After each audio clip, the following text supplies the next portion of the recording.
Welcome to day 2.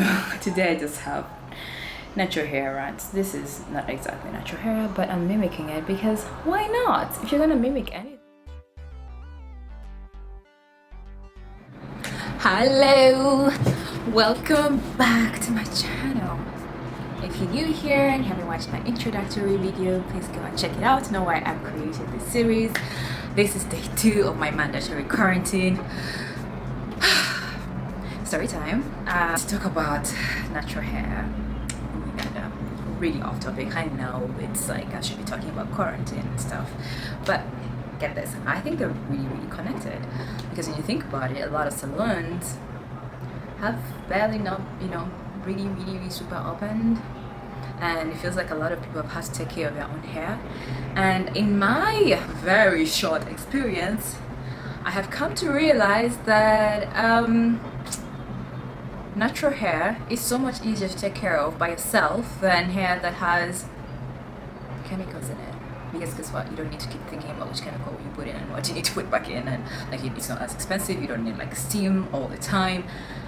You don't need to sit in the fucking dryer. You can air dry and your hair will still be perfect. I know a lot of my friends too, and I don't know, share your experience with me.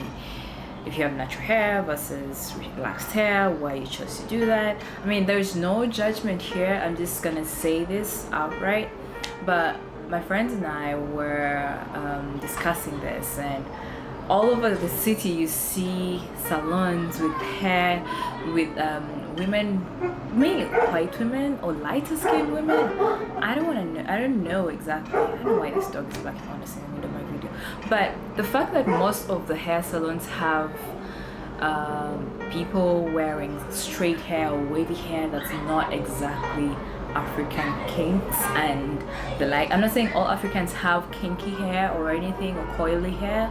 I'm just saying the majority of us do not have exactly straight hair unless you relax it, which I think gets into the psychology of everybody, that that's the acceptable kind of hair. And I've never had any boss say that your hair is annoying in Uganda if it's natural. I think it's, as a society, we've already decided that, especially for our beauty standards in Uganda, we've decided that, straight hair. And I think there's this rush always, when you have natural hair, it's like harder to see the length. And for some reason, when you put in relaxer, it just magically becomes longer. But girl, your hair has been there.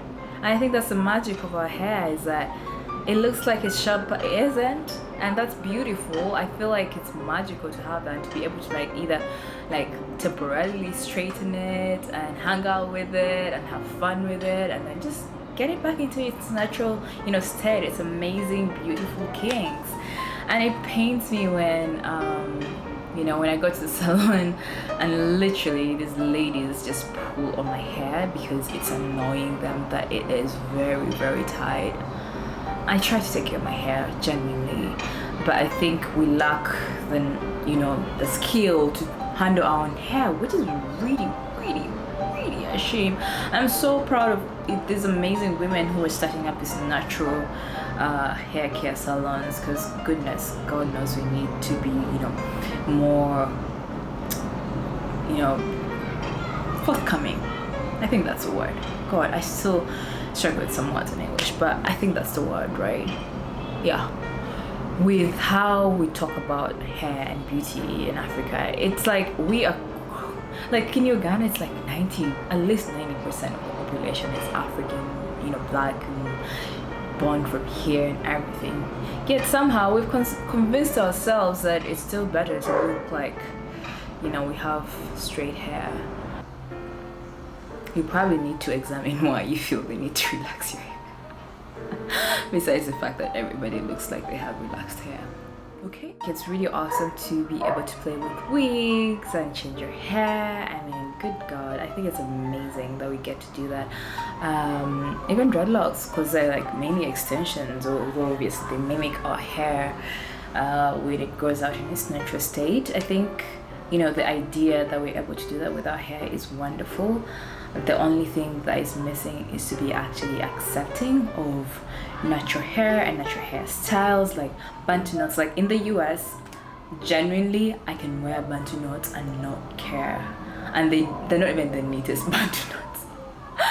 You could probably see them on my Instagram, because sometimes I just post whatever. And they're not even the neatest. Like, sometimes they're just like roughish bantu knots. And I genuinely think I'm fine to walk around like that. But I can't do that here because everybody will look at me like I'm crazy. I think we need to normalize being able to dress and wear our hair in its natural form.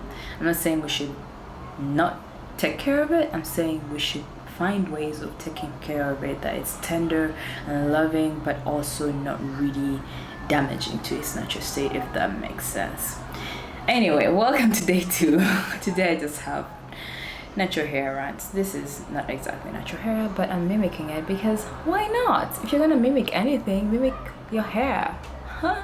I have been Habiba, Gal Habi on Instagram, and do let me know what you think about natural hair in Uganda and in Africa in general. I know West Africa has cool, awesome like resources. I mean, they are leaders in weaves though.